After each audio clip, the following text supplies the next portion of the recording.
running too far behind schedule, let's let Giulio speak. So, Oh, sorry. by the way, I cannot see you. I don't know. Oh, you cannot see, but can you hear me? Can you see my screen? Yeah, we can see your screen, just not your face, and maybe that's fine. Oh. But it's always nice to see the speaker's face if it's possible. So I'm not sure how to fix it now. Okay, that's okay. If it's too much of a problem, it's not intended. So okay, yes, but... no problem. So yes, take it away. Okay, good. Yeah. So thanks a lot for the introduction, and really a special thanks to Boaz for organizing this workshop. I think it has been, for me at least, a great learning experience and a great way to support this research branch. So today I'm going to give the first part of the talk based on circularity based I/O. And this is really intended to be the first part of a unique talk, of a cohesive talk.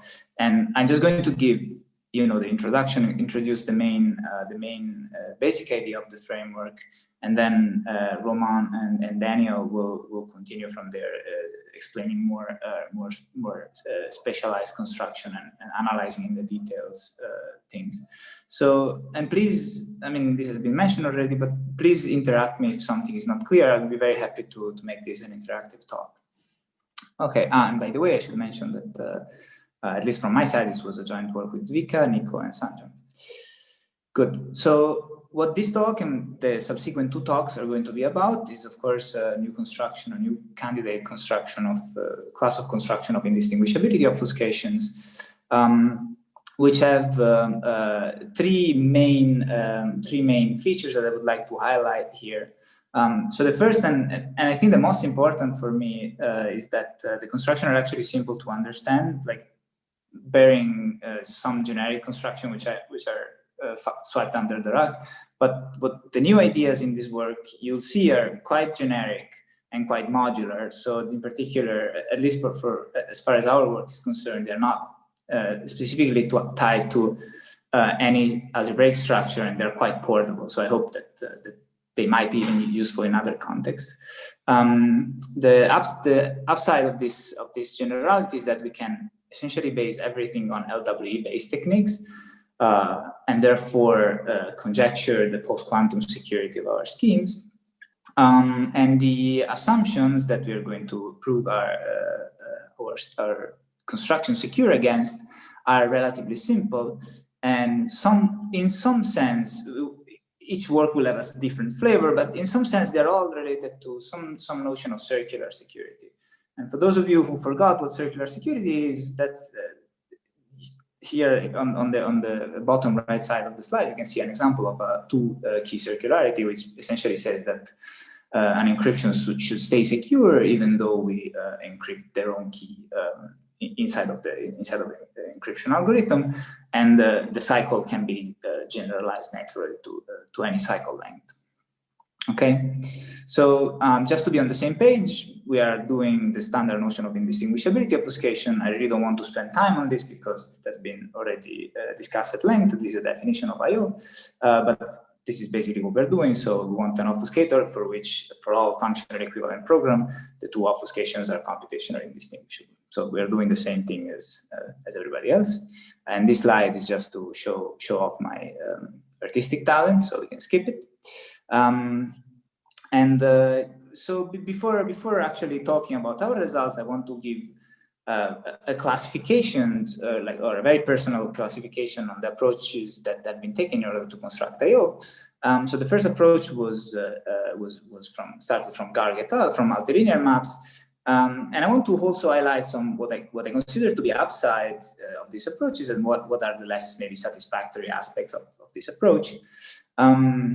So I think what's great about this approach is that it has attracted a lot of attention from the community, and it has received a lot of cryptanalysis, which has somehow increased a bit our confidence in the assumptions, although many of them have been broken. At least there's been a lot of work in there. Unfortunately, we never really got to reduce the security of those schemes against something which is close to a standard assumption, or maybe not even a nice to state assumption. This has motivated like the next line of work that studied the possibility to construct I/O starting from functional encryption, in particular from bilinear maps, and this has culminated with the work of Giulio and Sahai, which we saw yesterday, and they ended up giving a construction of I/O from these 4 assumptions they've been discussing at length, so I'm not going to elaborate on those. The only thing that I want to highlight here, which is somewhat what distinguishes probably our approach from this approach, is the fact that they seemingly inherently rely on this SXDH assumption, so in the presence of bilinear maps, and this automatically disqualifies the construction from claiming post-quantum security. And although it's hard to make formal statement, it seems like really the compression from their approach really comes from the presence of bilinear maps.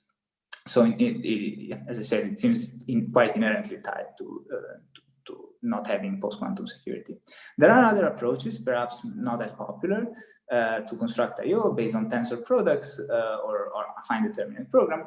And finally, the approach that we're going to talk about today is going to be the approach based on homomorphic encryption or split FHE introduced in BBGM28, so in our paper at Euroclub last year. So this is going to be the focus of this talk. And as you see, the ideas introduced in this work are quite different from the standard multilinear mass-based or even bilinear mass-based I/O, and are somewhat the common denominators between all the results that we're going to see today. So let me give you a quick schematic summary of this approach. Well, essentially, the main focus of the approach is to construct the so-called exponential I/O, so XIO, and we know by a generic transformation that this is by itself sufficient to construct I/O, assuming additionally LWE. And the main technical tool that this work introduced was the notion of split FHE, which more or less directly allows you to construct XIO. And I'll elaborate a little bit more on that, so just believe me for the moment. And the technical hurdle of this work was essentially to give a candidate construction of split FHE. And this first work just gave a construction starting from the existence of 2 building blocks, which is one fully homomorphic encryption satisfying certain structural properties, together with the Damgard-Urich encryption. And for technical reason in the proof, they ended up using something like a random oracle. So the advantage of this framework is that it's conceptually very simple. It's quite easy to understand, again, if you don't care about the construction from XIO to IO. But on the downside, there was no security proof against any self-contained assumptions. And again, the presence of the Damgard-Urich encryption disqualifies this scheme immediately from claiming post-quantum security, because the security of the Damgard-Urich is intimately related with the ability of factoring large numbers. Okay, so what we're going to talk about today are going to be these new results that sort of managed to go above and beyond this work and present a construction of XIO or split FHE, as we'll see later, based exclusively on LWE-like cryptosystems. And while the ideas of these 3 works are structurally very, very similar, so very related among each other, there are some differences in the abstraction that they're going to use, and actually also in the instantiation that are going to end up in the papers. So to give you a very, very rough characterization, the work of Brakersky et al., so BDGM20B, and the work of Gay Pass, they use more of a proxy encryption, so an interplay between two homomorphic encryption scheme to give a construction of XIO directly, whereas the work of Wicks and Wee gave a more direct construction of this functional encoding, which is essentially a generalized version of split FHE. And I'm not going to spend too much time on this because Romain will explain this at length, but the security of this approach can be proved under a simple, although new assumption. And this assumption is very intimately related with, again, circular security, as I said before. And the upside of these approaches is that they are going to be at least plausibly post-quantum secure. So we don't know of any trivial attack using a quantum computer. Okay, is there any question up to now?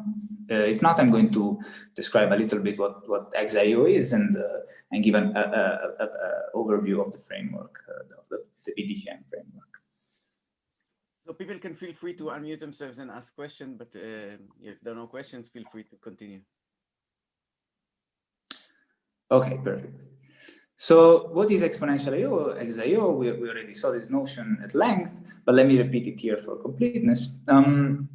So XIO is the obfuscation of circuits where the domain of the circuit is actually a polynomial size domain. So in particular, this means that in polynomial time, I can evaluate this circuit on all possible inputs. And for simplicity, we're just going to assume that the circuit is going to be a Boolean circuit and return either 0 or 1.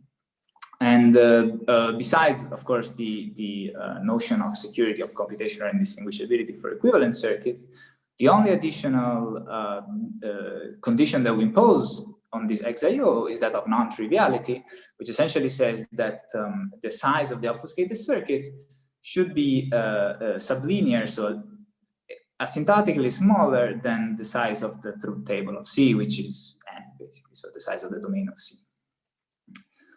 Okay, and there's a beautiful theorem from the work of Lin et al. That says that assuming XIO and the sub-exponential hardness of LWE, then we get obfuscation. So this is great for us. This essentially means that if you are fine with sub-exponential LWE, which I think we're all fine with this kind of assumption, then all you need to do is just to construct this XIO. So this is going to make our life much easier. So for the rest of the talk, we're just going to care about how to construct exponential I/O.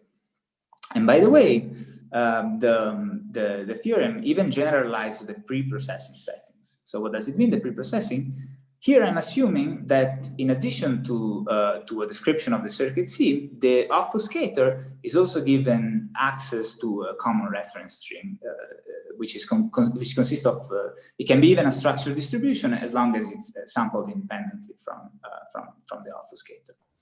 So Giulio, this is necessary, right? I mean, just in terms of compression, right? You cannot compress a long string without giving more information.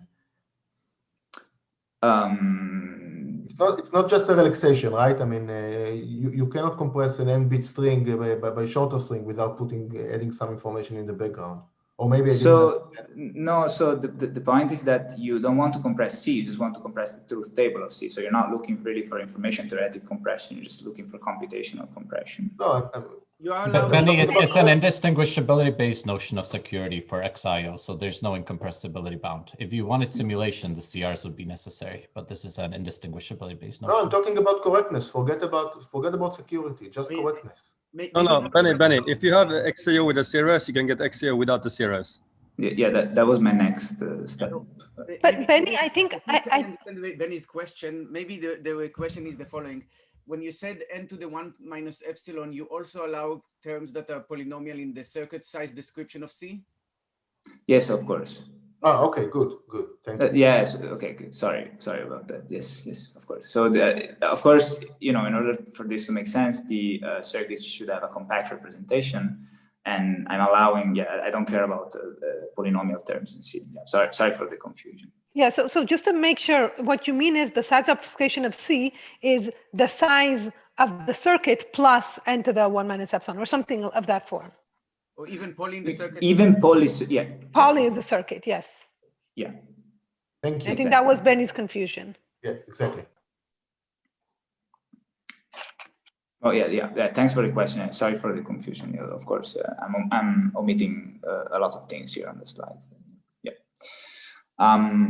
So so as I was saying, this notion even works for the pre-processing setting. So that means that we're having access to a common reference string. And I'm not really going to impose any constraint on the common reference string besides the fact that it's uniformly sampled. And I'm even allowing the size of the common reference string to be as long as the truth table of the function. And here there is actually a pretty easy transformation that shows that XIO in the common reference string implies XIO without a common reference string. And I want to quickly sketch this transformation. Of course, it's not going to be anything formal, but just to give you a flavor of what's going on here. So the idea is actually relatively simple. So if you see on the bottom left of the screen, what I'm doing here is I'm just partitioning the truth table of the circuit C, and I'm assigning a subcircuit Ci to compute the ith block of the truth table of the circuit C. The exact number of blocks is not really relevant, but let's just imagine that that they are just enough blocks for this transformation to work. And the idea is very simple. I'm going to sample a unique CRS, and I'm going to use it. I'm going to reuse it across all instances of the XIO, where each instance of the XIO is used to obfuscate each subcircuit Ci. Okay, so the CRS is going to be reused across all the instances.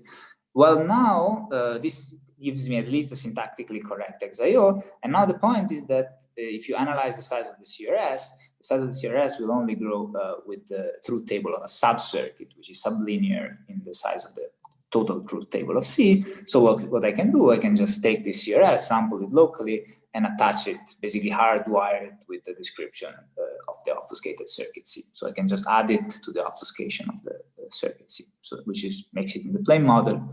And the security is actually a very simple argument.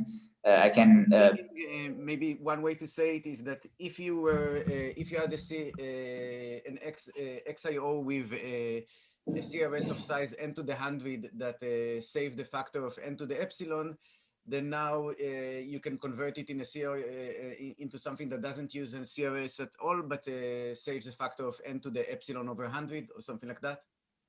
Yeah, something like that. Like the exact constants are not important, right? So as long as it's in the exponent, we're okay with it. So yes. Right. So to see that this scheme is actually secure is actually pretty easy. You basically do a switch to each circuit. So let's say I have a circuit C prime, which is functionally equivalent to my circuit. I'm basically going to do a switch element by element from by programming the CRS whenever needed, and this gives me essentially the security that I want. Right. Okay. I hope this is clear. The parameter shouldn't be clear from this explanation. Just really giving you an intuitive explanation of how things are done. So let's just assume that we're going to have a CRS, since we know we can anyway remove it generically. And our tool that we're going to introduce in this work is going to be split FHE. And you might have heard the notion functional encodings, which has been mentioned a few times in this work and has been introduced in the work of Weeks and We. And you should think of functional encoding as just a more general version of split FHE. So they essentially abstract away some of the algorithms and give this more general notion. But for the purpose of this talk, we're just going to work with the split FHE just for conceptual simplicity. So what is split FHE? So first of all, split FHE also includes the CRS, so it's also in the CRS model. And it is a standard FHE scheme in the sense that I can encrypt messages and compute functions over the messages to obtain ciphertext that encrypt the output of the computation. So this is so far is just identical to FHE. So the new algorithm that we have is what I call a hint computation algorithm. So in short, a hint algorithm that takes as input a secret key given ciphertext C that encrypts a certain message f of m and compute a hint. So the hint depends on the secret key and in particular will be some function of the randomness of the specific ciphertext. And by itself, the hint is sufficient to reveal the content of the ciphertext. So for the case of this specific example, it will reveal f of n. Now, wait, yes. so the hint takes as input the secret key, and it takes as input the ciphertext, not the randomness, yes. right? Not the randomness. No, of course. I mean, yeah, for many instantiation, you can recover the randomness of FHE, but it doesn't matter. Like, it just really takes input only the secret key. Good. So of course, this by itself, this definition is not very meaningful. I need to impose a little bit more constraint on this decryption hint. So first of all, I need to make sure that this hint does not reveal anything besides f of m, because otherwise I could just set the hint to be the secret key of the scheme. So that's not helpful, right? I just want to make sure, I just want to compute some information that just allows me to decrypt one specific ciphertext and not all possible ciphertext. And the maybe more tricky requirement that I'm going to also impose is that of the size of the hint. So the size of the hint should be much smaller, and particularly sublinear in the size of the plain text of the given ciphertext. So this is essentially, since people are already acquainted with the notion of I/O, and you need some sort of compression. This is essentially where the compression will come from. So you're going to release, instead of releasing the full f of m, you're going to release some hint that will allow anyone, given this hint and the ciphertext, to recover f of m. Okay. So, Giulio, yes. One way to think about this is like, it's like a functional hint, right? In the sense that, just like how a functional key restricts you to the function, in this sense, it's like a functional hint that restricts you both to the ciphertext and to the function, right? Perfectly correct. And so maybe this should be also, I should also mention that maybe this connection is more clear with the notion of functional encoding, where you compute a hint with respect to a function, and it doesn't really, functional encoding doesn't really say how this function is computed. In this case, we sort of impose the structural constraint that this function is going to be a homomorphic evaluation over a certain ciphertext, right? So, yeah. Giulio, I have a question though. So I'm a little confused about the size of the hint. For example, if the FHE's identity, is just M, can the hint, so I don't want to think of it as a functional. I just want to think, you have an encryption of a message, and I give you a small hint that allows me to decrypt the message. Yes. So then the size of that hint will be sublinear in the size of that message. Maybe a different way of saying it is that the size of the hint is going to be independent of the size of f of m. So for short messages, it can be like the hint is not going to be very useful, but at least if you evaluate functions with long enough output, then you're going to get this condition that it's going to be smaller than f of m. Giulio, is that right? I mean, that's a good way of putting it. Isn't it also just more like what Boaz was pointing out earlier? Shouldn't we think of it as like the size of the hint is like poly m, comma, size of f of m? Isn't that enough? No, the hint, if I may chime in, in order to obtain f of m, you need both the ciphertext and the hint. So the ciphertext is big, but the hint is tiny. So I was just talking about m, just m itself. M can be small, right? Yeah, m can be small, but so even in this specific picture. Yeah, I'm just thinking. So wait, can we just clarify the discussion? Are we talking about what is needed or what is achievable? No, Zvika, here my question was the following.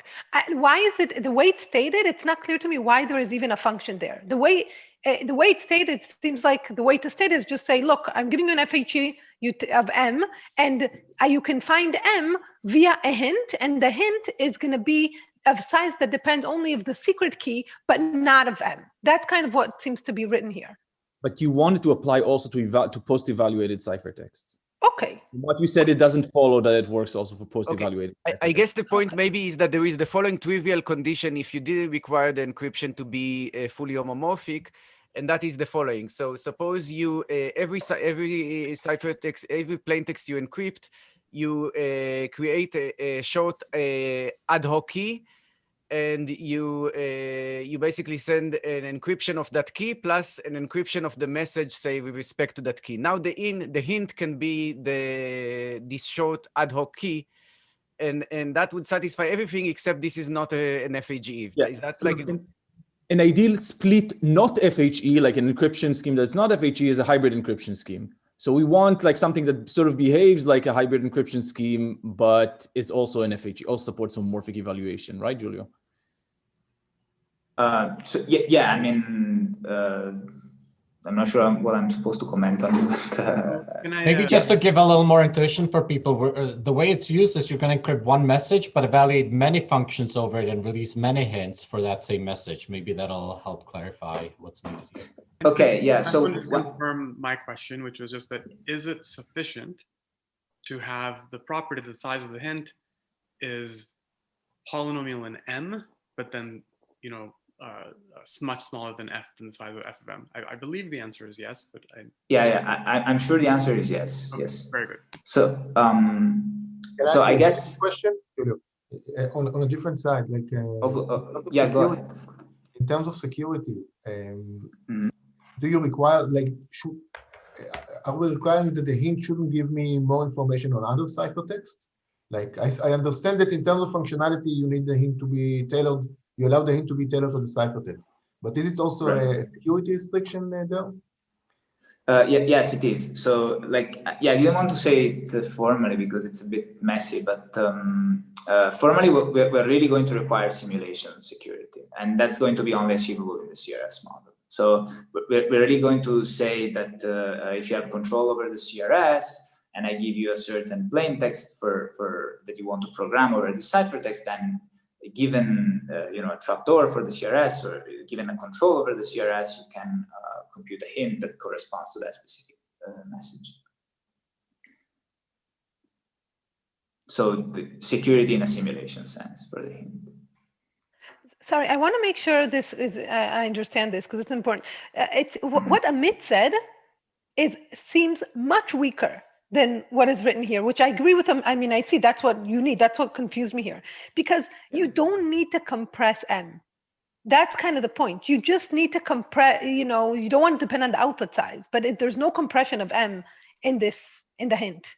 Good. So I think like one maybe confusion is, as Vika was saying before, is what we need versus what we actually achieve, right? So Amit was asking whether it would be sufficient, whether the size of the hint could depend on M, but not on F of M, which the answer is yes. But what we actually achieve is that you can forget about all computation. Just give me a large FHE ciphertext, and I can compute a hint of size independent of the underlying plain text. So that's what we actually achieve. Maybe it's an overkill, but that's what we achieve. Does that answer your question? One more question. Maybe it's trivial, but the hint algorithm should be oblivious of the function, right? In which, so you're saying just takes as input any ciphertext, and yes. So if the FHE is circuit private, it will be oblivious of the function. Yes. You can define. But so it's okay to have a function, an FHE which is not circuit private, and to let the hint run in time that depends on the function as long as the output is sufficiently short? It would be okay, yes. That's something, so we achieve, so what you said before, sorry, what I defined here, it's slightly stronger than what you say, but what you say is very sufficient for I/O.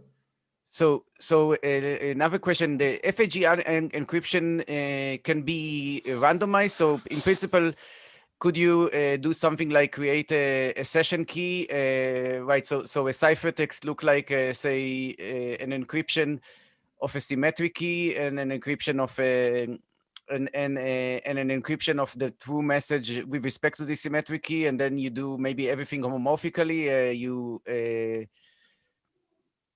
But I guess you want to, I guess you don't have the encryption under the symmetric key in the clear, so that would maybe, or maybe you do. Okay, I guess we'll see what happens. But it's like very clear, very close indeed to hybrid encryption.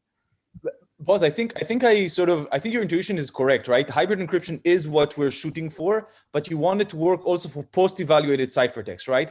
If we could, I mean, this is sort of related, and this is also historically related to trying to get a fully homomorphic encryption where the post-evaluated ciphertext has a good information rate. So, you know, the best information rate that you can hope for is achieved by hybrid encryption. Right there, you have like an almost additive. The rate is 1 even with an additive term. So you know this is so if you could do it for and also here, if you could sort of have a homomorphic encryption scheme where the post-evaluated ciphertext also kind of behaves like a hybrid encryption, then that would be a good thing both for the question of achieving good rate and also for obtaining a hint here, because sort of the hint is going to be sort of the chem key, and sort of you still need to worry about privacy, but it's sort of in the same sense that that Giulio is talking about here. Okay, but why can't you just always decrypt homomorphically, run the? I guess the re-encrypt would be a problem because you re-encrypt homomorphically and you want the re-encryption to be encryption under the private key scheme. Okay, I think I understand. Thank you. And sorry, one of the key properties that you want the chem key to be sort of completely fresh every time you evaluate, right? That's really that's this functional aspect of the hint. That's a security. That's a security aspect. You don't need it to be fresh, right? But you don't want it to leak information. And I think it's really a good intuition to keep in mind when we see the constructions. Actually, maybe we can let him continue and see. Maybe we, if we're lucky, maybe we'll even get it. Oops. Okay. I think. Okay. So yeah, good. So okay. So yeah, as Vic already said, by the way, like I think an interesting aspect of this work is that historically what we were interested in was actually to do good rate FHE rather than IO, and then we just started exploring, started from that structure. Anyway, so. Let's see how split FHE is sufficient to construct XIO. And I'm going to first show a simplified construction of that. And it's going to be pretty intuitive. And then I'm going to show maybe a slightly less simplified, but still quite simple construction.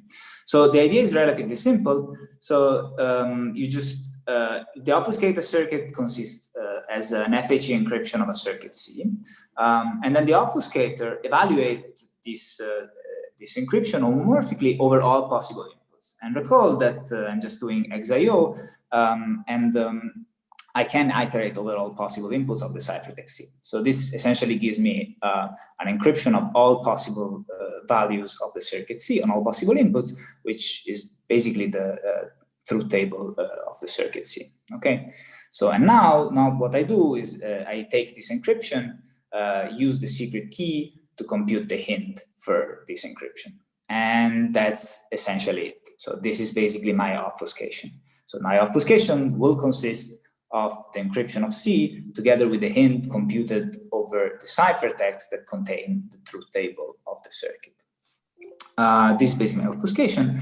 And well, we know that the size of the encryption can grow at most polynomially with respect to the size of the description of C. And the size of the hint will also be sublinear in the truth table of C, which gives you the compression that we want for XIO. Again, ignoring some factors in polynomial factors in the security parameter. Okay, so this is the obfuscated circuit. And what do we do in order to evaluate the circuit? Well, it's actually rather natural. So given an encryption of C, I can again repeat the process of evaluating the encryption over all possible circuits, and keep in mind that the FHE evaluation procedure is a deterministic operation. So if I evaluate over the same function, I will obtain exactly the same ciphertext, which contains the truth table of C. Now, given the hint that was given to me during the obfuscation, I can basically expand and recover the truth table of C. Okay, so this is it. Unfortunately, things are not so simple, but fortunately, they're not that complicated either.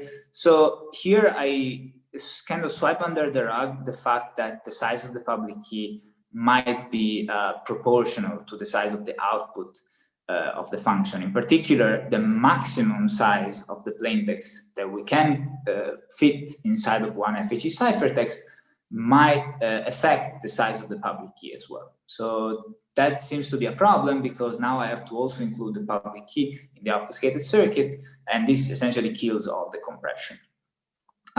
Fortunately, the idea that essentially saves us is the fact that the public key is reusable.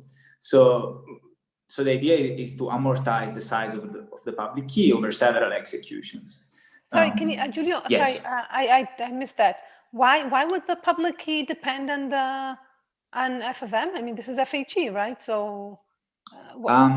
So you have to define a plaintext space even for FHE, right? Yeah. And the size of the public key might depend on that plaintext space. But why would the plaintext space depend on F? First you choose an FHE, whatever you choose, and only then comes F, right? Okay, so here's I mean, you can think of FHE just encrypting bits, right? Yeah, exactly. But that's not how we should think of it, because that doesn't allow us to compute short hints. So you should really think of FHE as having a certain fixed plaintext space. You can fit so many bits of information inside of that plaintext space, and my hint will allow me to recover those bits fitted in that specific space. And the space is somewhat defined by the public key as well. And how does that depend on F? Why does that depend on F? Oh, it doesn't depend on F. It's the size of F. So it's the size of the output of the function, right? So the size of maybe the natural definition for I'm guessing that the natural definition would say that the public key should just be a size of the security parameter and should be independent of the size of the plaintext. But I'm guessing that their construction actually does have long public keys, so they needed exactly. So if you think of it abstractly, the size of the public key should have been a polysecurity parameter, but this is, I guess, the difference between what you want and what you get, and but this is basically the same figure we have seen before, right? If you have a reusable quantity, then you don't really care about it. Precisely. So this is exactly the same trick as before. But the public key is not going to be as reusable as the CRS. So this is something, if you can improve it, then you will somehow improve the parameters of the XIO scheme that you get in the end. I mean, you can get IO from any XIO scheme, but still. Yeah, I guess here maybe I can comment on this and say that that actually creates us a lot of problems. So if you would have a public key which would be completely independent of the size of this plaintext space, then I suspect we could even give like a proof against even a better assumption. So but Giulio, that's like, it seems like the main difference there is if you had a short public key, you could, like in the construction you gave earlier, the simplified one, you only need one opening, one hint. Exactly. Whereas here, because you need to use the same public key for many times, you need it to be reusable. You need security for many hints, and that's what creates the issue. Precisely, and then like I mean, looking ahead, there might be some leakage for each hint, and then if you have only one hint, you could like opt for some leakage resilience or something like this. But yeah, and for many hints, the things become more complicated. Yeah, that's exactly the intuition. I mean, it shouldn't be clear at this moment. But. So here I want to spend a few minutes on explain how to build split FHE. How much time do I have left? Probably 0 minutes. I think the next 3 hours are next 3 talks are basically all coordinated, and we do have a very hard boundary with Daniel, because otherwise we get in trouble with God, and we don't want that. I mean, I think we can, it would be nice if you can finish in 20 minutes, let's say, so that would be like finish in 10:30 instead of the original thing 10:10. Sorry, it would be even nicer if you can. It would actually be nice if you can finish in 15 minutes, and then maybe we could go straight to the second part. I think crypto people are tough. We can handle 2 talks back to back. Okay, I'll try to be quick but precise, but still feel free to interrupt me. I think it's good if the discussion happens nevertheless. If not, I'll just upload the slides and you can see them. They're not very insightful anyway. Good. So here I want to explain how to get how to get this notion of split FHE. So we're now going to construct split FHE, and I'm going to really just give a very modular construction, and you'll see that the ideas here are very general. So I'm not going to talk about algebraic structure. I'm not going to talk about any specific assumption. I'm just really going to talk about encryption schemes, and I hope that that these ideas should be pretty portable even to other contexts. So so far I haven't found any other application, but maybe you can find one. So let's consider a simple but flawed attempt to construct split FHE. So we're going to start from two building blocks. So the first building blocks on the left is going to be a fully homomorphic encryption with almost linear decryption. What does it mean, almost linear? We've seen this already in this workshop, but basically means that the decryption circuit consists of a linear function over some modules, followed by a rounding operation. So it's linear plus round. On the right side, we have a public key encryption, which satisfies only limited notion of homomorphism, specifically linear homomorphism, and for which we can define the notion of small encryption hints. So I'm not going to talk about how to define that. This is more a structural property of this public key encryption. But if you're interested, you should look at the paper, and Roman and Daniel will talk about specific instantiation at length. All I'm going to mention is that in the original BTGM20 work, this scheme was the Dunbar-Durick encryption scheme, whereas in the follow-up work, we somehow managed to lift that to the lattice settings, and we gave a packed variant of dual reged, for which we can define this notion of small hints. And I don't want to say anything more about this. And if you have questions about specific instantiation, then please hold them until you see the talk of Roman and Daniel. So I'm just going to take these two building blocks. So how am I going to construct split FHE? Well, it's actually pretty simple, the idea. I'm going to start with an FHE encryption of a circuit C, and as before, evaluate it over all possible inputs and compute the truth table of the circuit. Once I have the truth table, which is going to be the message that I'm interested in, I'm going to key switch in this public key encryption. So what does it mean to key switch? It essentially means to evaluate the decryption circuit homomorphically. Now, I cannot evaluate the full decryption circuit homomorphically. I can only evaluate the linear part of operation of the decryption circuit homomorphically. So what I'm going to end up with is going to be some encoding of the message, which is the truth table of C, plus some noise, okay? And the naive idea would be, okay, since this public encryption has small hints, let's just release the hint for such a ciphertext. And this would reveal my encoding of the truth table plus noise. If I encode things properly, the noise doesn't create correctness problems because I can round it away.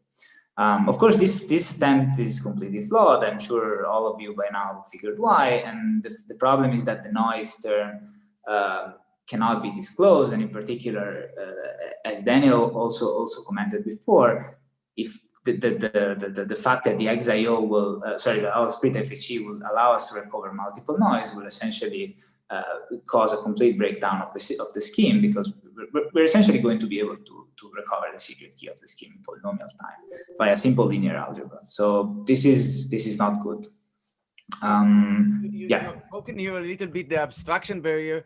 In some sense, we should forget about, you're still talking about circuits and truth tables, but we should forget about truth tables and circuits at this point, right? You just said basically saying you have an arbitrary ciphertext, and what you're doing is you're sending out the cipher, you're appending to the ciphertext of, according to the fully homomorphic encryption, also the ciphertext that encodes that does half of the way towards decryption. So you encrypt the secret key of the fully homomorphic encryption with the other encryption, and then you get halfway towards decryption. But right now you have like this hint that if you reveal, you reveal too much, right? Right. So this was just to draw an analogy to the XIO settings, but yeah, in principle, of course, you should forget about C, and through table of C, you can just be we can just be any message M, right? So we can just write here any message M. We evaluate some function f, and this consists of f of m. And of course, the same logic applies. Besides the fact that now we reveal f of m instead of the truth table of C. I hope that clarifies. Yeah, Giulio, sorry. So I understand that you go to the linear part with like bus at half decryption, but then what is the hint? Oh, yeah, as I said, I'm not going to talk how to compute the hint. Okay, so this okay, you're assuming there is a hint that allows you to do that. Okay, got it. Yeah, exactly. Okay. I'm just abstracting that away, and you have to be a little patient and wait for the next talk, and then we'll see exactly what the hint is going to be. Yeah. Sorry for the confusion. Okay, so of course this creates security problems, and now we're going to assume that we're going to live in an idealized world. So let's say what would be the ideal solution. So now I'm going to assume that the CRS magically consists of many encryptions of this public key encryption of some terms S, where S is something which is small and random. Okay, so let's forget about the exact parameters. I'm going to use S to be small enough but large enough. So S is going to be of a dimension that will fit my needs later. But let's see how to correct the previous paradigm in order to get something which is secure, at least in this ideal world. Okay, so the scheme proceeds as before. I'm going to again compute the evaluation of the truth table, or the function that I want over the homomorphic encryption, key switch into the public key encryption, and now the only difference with respect to the previous scheme is that before releasing the hint, I'm going to homomorphically add this public key encryption of this small randomness S. So what this gives me is basically a public key encryption. Recall that this is linearly homomorphic, so this is a sum, and I can evaluate it. This is going to give me a public key encryption of an encoded version of a truth table plus the noise plus S. And now, if I set my parameters correctly, then S is going to smudge out the noise, and the resulting term is going to be a uniformly distributed string. So now it's really cautious on my side to take the resulting public key encryption, the resulting ciphertext here, and release a decryption hint for such a ciphertext. So, and this you can easily see that that security is not ruined because of a standard smudging argument. And you only get weak indistinguishability, like that related to how big is the CRS? Yeah, I'm not going to talk about security here, but no, you can actually program the CRS to get simulation security here.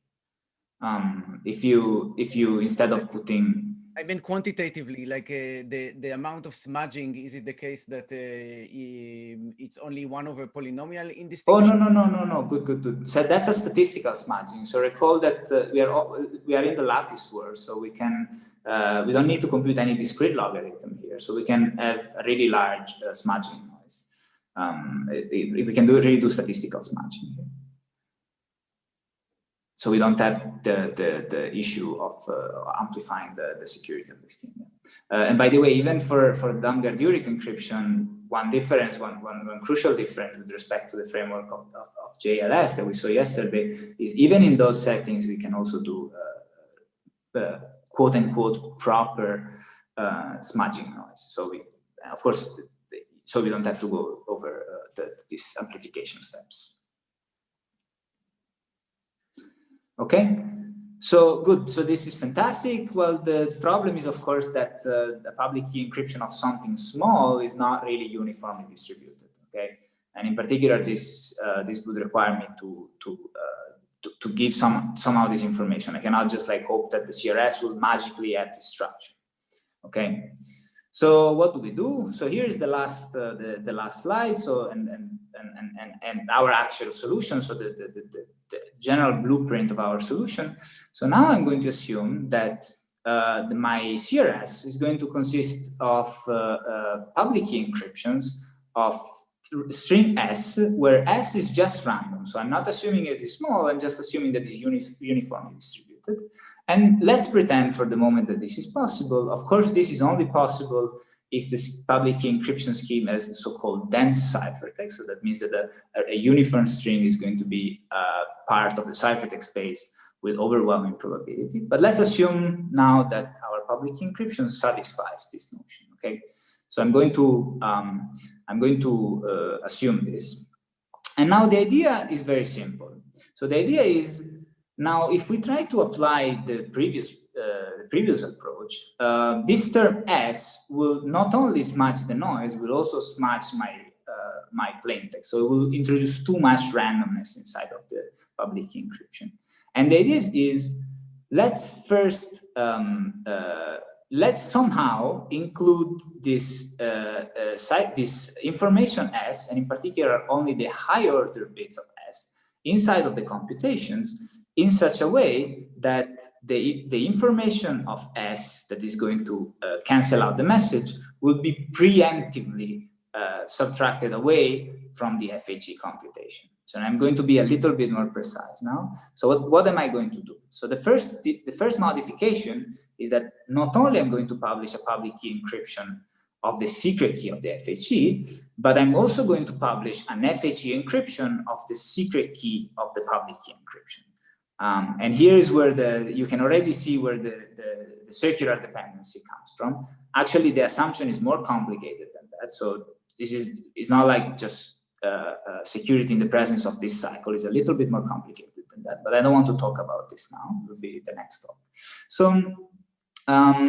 So this additional FHE encryption of the public key will allow me to homomorphically evaluate this circuit here on the left, which I call pi, and pi will essentially compute as before the truth table of C, so my evaluated message, minus Z, where Z are just the higher order bits of S. So note that I have the secret key of the public key encryption scheme, so I can decrypt this ciphertext in the CRS, recover S, and just throw away the low order bits of S. Okay. Giulio, sorry, I have a question. Yes. I didn't understand what was the problem before. So what if the encryption, so before you said, let's encrypt a bigger smudging noise that will smudge away. You said that the problem is that the ciphertext is not random? Yeah, so the problem is that this ciphertext that you want to include in the CRS has too much structure. So the CRS will not be uniformly sampled. But why does it need to be, what's wrong that it has structure? It means that maybe it's important that the CRS can be generated without any secret information, right? And even without depending on the public key, because it has to be reused across different instances of the XIO. So the distribution of the CRS should not depend on the public key, right? So in this case, the issue is reusability. That's the issue. Exactly. The issue is precisely reusability. Okay. Yeah, maybe I think it's a good moment to ask question if you. It's still like somehow, if it was just trying to say, if it was say, for example, a bit by bit encryption, but you still think of the domain as being large, then you could hope that you could get a random a random small noise by simply taking things from the CRS, which will be the low order bits, and then the high order bits will be 0 or something like that, right? So it's not that it's inherently So it's not that there is no chance at all to have the CRS be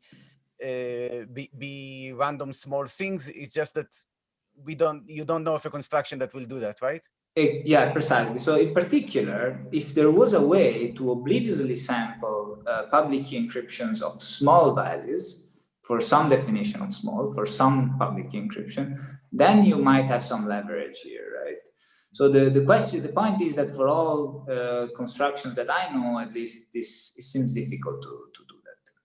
I guess another thing you could have done is if your encryption was a little bit more homomorphic than linear, potentially you could have some transformation that somehow takes a random thing and maps it into something small. Like say, if you multiply these two ones, then it becomes a 0 with higher probability or something similar. So you could potentially homomorphically make something that's random into something that's smaller or something like that.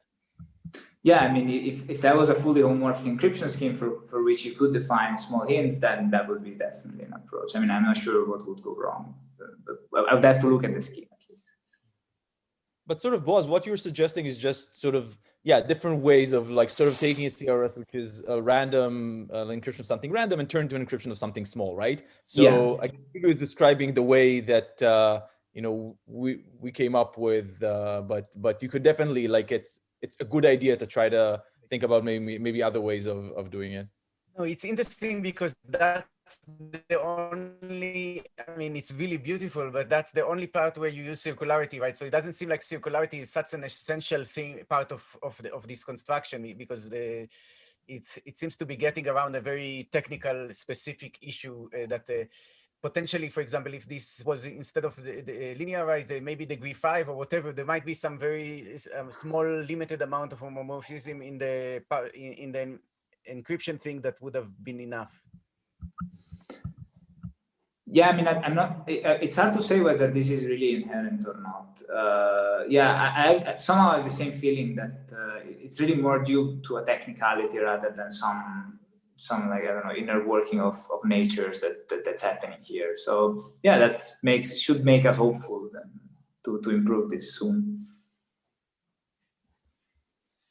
But yeah, for the moment, at least I don't know how to sample things, how to sample, these ciphertexts which are inherently sparse, right?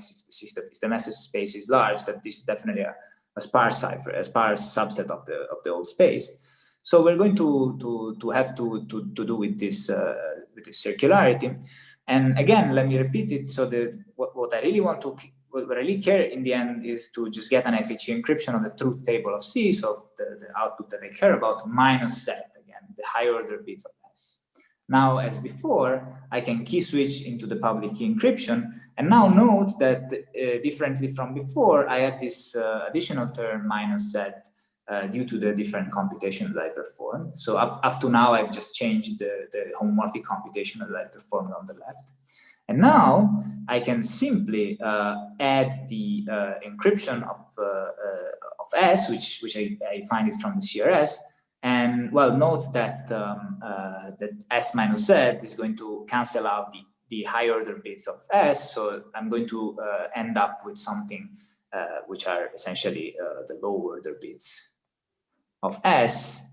And for the same analysis as before, this low order bits of S, by again setting the parameters appropriately, they are going to smudge out the noise, the decryption noise of the FHE, which I denoted here by noise. And now supposedly is cautious to just release the input, the decryption hint for the resulting ciphertext. Now, you have to be a little careful because in this is a pretty sloppy analysis, and in particular, this assumes that the decryption noise of the FHE is completely independent from S, which might not be. So you have to because the reason is because I'm evaluating homomorphic decryption of S. So S is in some sense entering into the inner working of the FHE. So you cannot prove it with this analysis, but this is essentially the backbone of all the schemes that you're going to see today. And this is, if you want to think of it as a heuristic, you can think of this as like the main working of that basically is the common denominator of all these approaches. And there are going to be like very clever techniques in order to be developed in order to prove this heuristic against good assumptions or like simple assumptions. Okay, that's actually all I wanted to say. And there have been a lot of questions, but I'm happy to take more. I'm not sure if we have time though. But yeah, thanks for your attention. Maybe people can ask questions while Romain shares his screen. So, and yeah, now we can also see your face. That's fantastic. So you do exist. You're not a super AI that was created by the other co-authors. Can I ask a question that's slightly not related, but just we can talk it later. I see Omen was fast, but that was a question that someone asked me yesterday, and I'm asking it back, which is XIO. You know, how much can we push it? So can we really? Is it n to the 1 minus epsilon, or can we even go below? Do we know if we can go below that? Yeah, I think Sanjam has this work that shows that even 1 bit more is sufficient, right? So even 1 bit compression is sufficient. That's for FE. That's for FE, but I'm not sure if that's for XIO. The same thing extends, but it might be plausible. If I had to bet money, I would say maybe it's doable, but I don't know. Okay, yeah, that was my question. It'd be nice to know. Yeah, okay. So when we're doing the original analysis, we needed this into the 1 minus epsilon for some annoying reasons. But maybe with the new techniques in Sanjam's paper, it can be improved. Because to analyze XAO, it's not just exponential hybrid. It's actually, you need to rely on the fact that you're applying this construction iteratively. So you actually have, it's not just the distinguisher's running time actually increases also. So it's not just a distinguishability gap that that needs to be small. Okay, so maybe there are, maybe there are issues there. I haven't thought about XIO. Just for the FE case, it does, but yeah. Thanks. Okay, that's a good thing. Yes, let's continue to the next step. Romain and we'll talk